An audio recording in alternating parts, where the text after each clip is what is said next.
Welcome back, Rainmakers, to the Crypto Rain channel. I am your host, Jay Murph, and today we're going to talk about Bepro.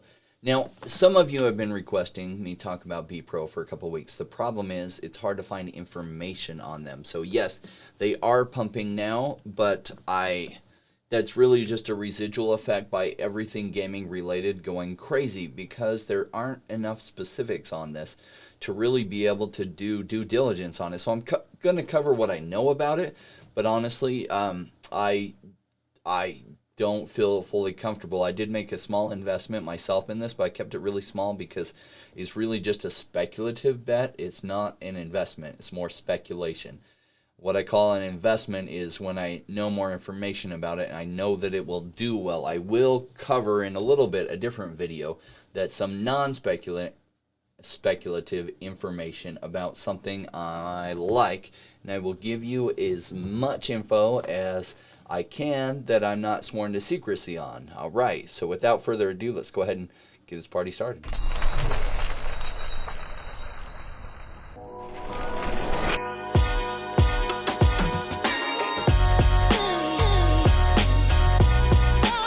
Join me, Rainmakers.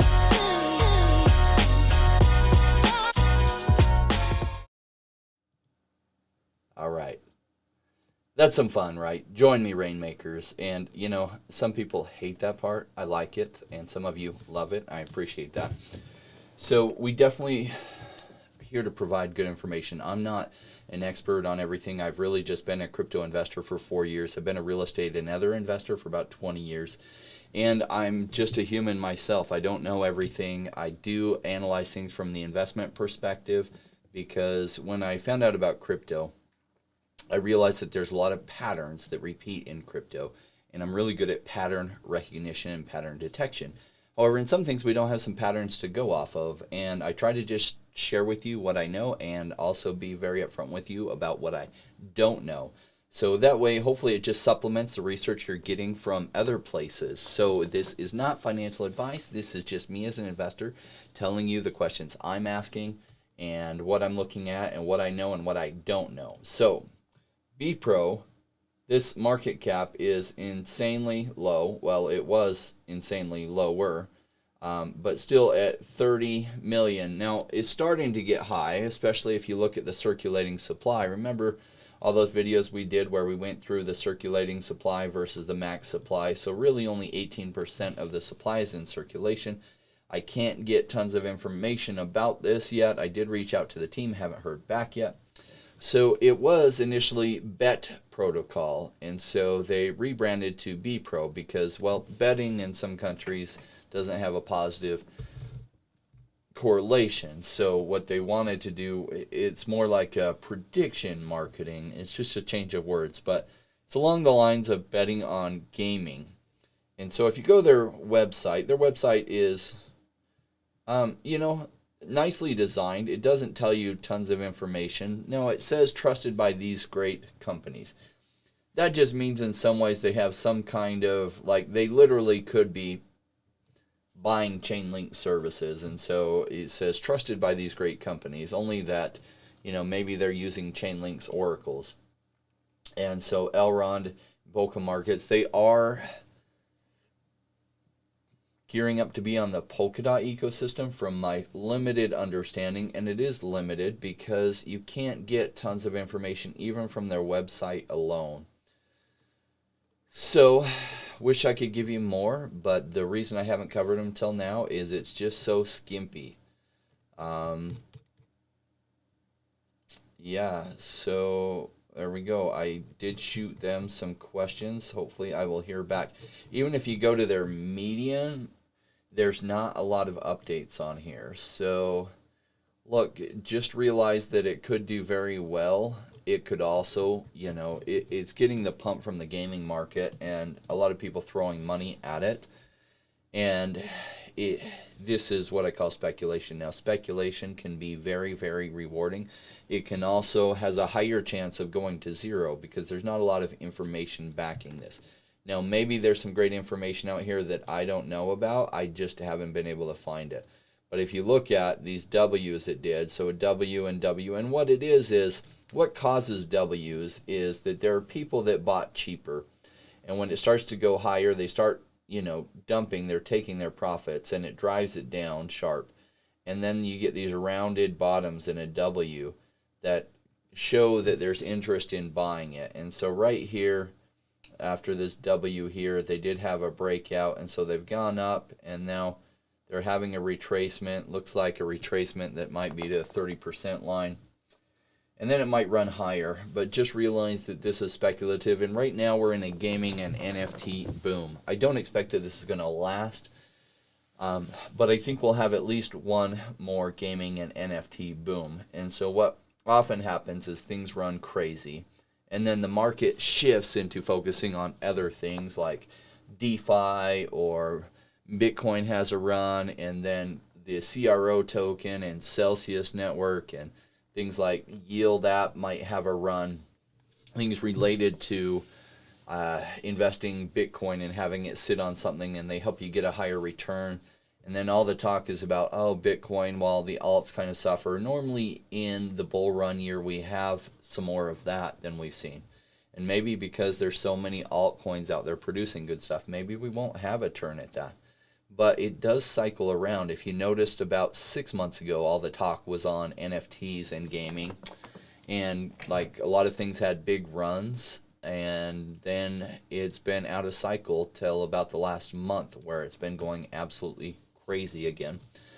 And so the time to buy is not right at the end of this cycle, which I think we're close to the end of this cycle, where some things will retrace. I do think I talked about GoChain a few days ago, and it had a retracement. That was probably some profit taking from people that bought really, really cheap, taking some profits. I still think VV is going to do really, really well.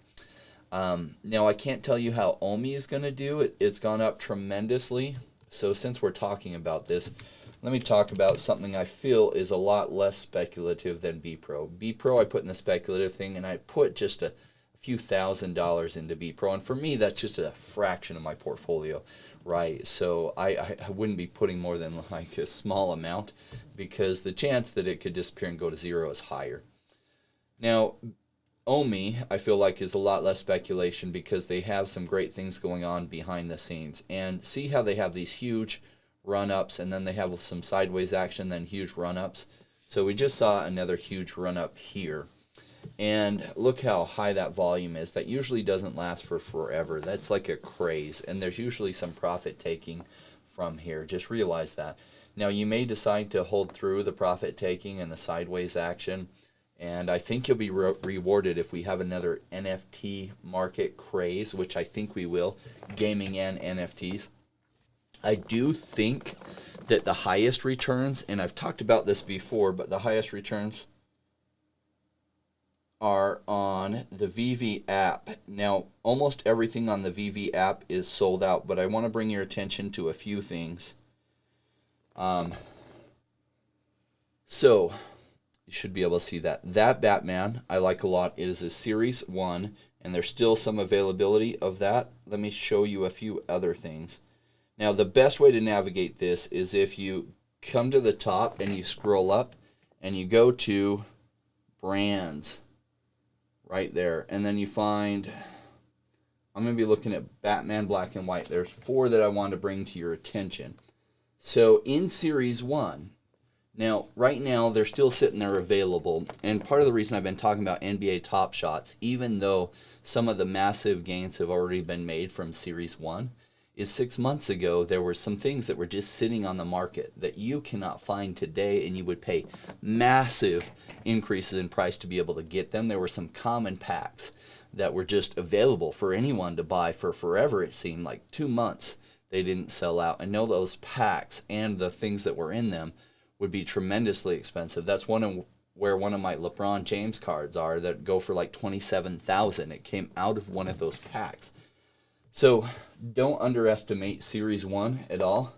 And this one is still available, as well as this one for $79.99 US. But also, funny enough, there was a tweet, and let's see, I might have the article here, where a family member wanted the Gary Frank, these two Batmans, they're the uncommon and common. There's some drama related to these that the original artist, Gary Frank, and the wife of Darwin Cook wanted these pulled. And let's see if I have this article. I want to share it with you if I do. I know I have a ton up. It just is how it is. Let me just pull it up. Darwin Cook with wife as VV. Let's see. There we go. Right there. Darwin Cook's widow asked DC not to use her husband's work in Batman NFT crypto art. So imagine if this gets pulled, what that will do for the price, right? For those that already have them. So I just picked up 2 of those today. And then Gary Frank's like, oh yeah, because their big thing is like Bitcoin's depleting the planet and overusing resources and stuff. And so until crypto becomes earth sustainable, she's onto something, maybe a little bit early for it. I mean, in 50 years, I mean, literally, Bitcoin mining could take up the entire energy resources of the world. But for now, it is not concerning. And so, but there is a lot of political movement around the Save the World or Save the Environment people that has to do with hating on Bitcoin because of the energy resources that it does consume. And so you might check out those 2 things because they might get pulled, and if they do, that will make them super expensive.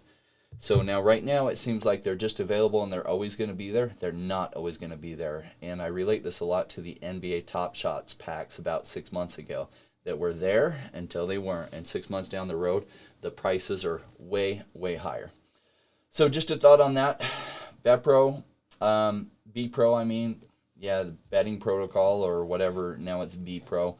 I just don't have a lot of information on, so you can speculate on it if you want. I did, but just realizing it is total speculative investment. That is an overall low market cap, but the fully diluted value would be a lot higher. I don't know what their token release looks like or any of that, so feel free to check it out under the tags. It's gambling and entertainment. Gambling related stuff tends to have higher compliance issues, but not necessarily. So, mine's just a quick flip on this. Even though it could do well and it could 100x from here, it's just also could, if they end up with some huge regulatory issues, go down. So it's not a long-term hold for me versus things like GoChain and Ecomi and other things. So I do like these collectibles. If we were to look at the collectibles with NBA Top Shots, which is on the Flow blockchain. So if we look at this, so I didn't ever buy Flow, and I still haven't bought Flow. And it's not that it's a bad buy. I just spent money on the collectibles. And so, like, if we go back 180 days, it has, so you could have got it for about $7. It's gone to $35. So that's a 5x. Now, during that time, the actual collectibles went ridiculously high. In fact, actually, this doesn't allow us to go back. That's just since beginning of January, which is all we have history on. Now, you can get this on Kraken and CoinList and Huobi Global. So not bad. It's gone 5x since January. Now, there might be a lot of gaming stuff that has a pullback as it goes out of phase, and that will get my interest up if that happens. So I like to buy things when they go out of cycle. And so if gaming goes out of cycle and there's some big pullbacks on some of these things gaming related, that's when I do my stocking up. And I'll be cashing out things that are in cycle related. So if everything moves to DeFi and everyone's like, DeFi, and there's DeFi craziness, that's a good time for me to be selling some of that stuff and making some money. But stay tuned in my next video. I want to talk about something with DeFi. And DeFi is a little bit out of phase right now. Should be on your mind because it is. Because the bigger gains happen when something's out of phase and you're buying it cheaper. And then the massive runs happen, and that's when you make massive gains. So hope you're liking the content that you're getting. If so, would you like that video, especially my rainmakers out there? If you see less than 50% likes per views, would you like every one of my videos? It really helps me a lot. And if you're new and figuring out if you like this kind of content, it's mostly investment related. My channel isn't for everyone. I tend to be on the analytical side, which means I can be boring sometimes, and I try not to be, but it just is what it is. I think economics and psychology all the time, whether I want to or not. And so some of this comes across on my channel and can be boring, just what it is. But if you like good solid information, maybe this is the channel for you. So with that said, guys, I will see you next time.